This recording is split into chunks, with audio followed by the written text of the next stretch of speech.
কৃষ্ণনগর সাংগঠনিক জেলা তৃণমূল কংগ্রেসের সমস্ত প্রার্থীদের নিয়ে বৈঠকে বসলেন কৃষ্ণনগর সাংগঠনিক তৃণমূল জেলার সভাপতি তথা সাংসদ মহুয়া মৈত্র।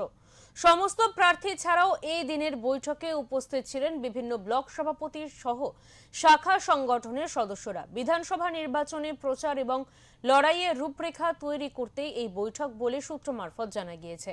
প্রার্থী ঘোষণার পর বিভিন্ন জায়গায় ক্ষোভ বিক্ষোভ থাকলেও কৃষ্ণনগর সাংগঠনিক জেলায় তৃণমূল কংগ্রেসের অন্দরে কোনো ক্ষোভ বিক্ষোভ এখনো পর্যন্ত প্রশমিত হয়নি। তাই আগামী বিধানসভা নির্বাচনে কৃষ্ণনগর সাংগঠনিক জেলায় প্রতিটি আসনে জয়লাভ করার লক্ষ্য নিয়ে এবং প্রচারের রূপরেখা তৈরি করতে এই বৈঠক বলেই জানা গিয়েছে।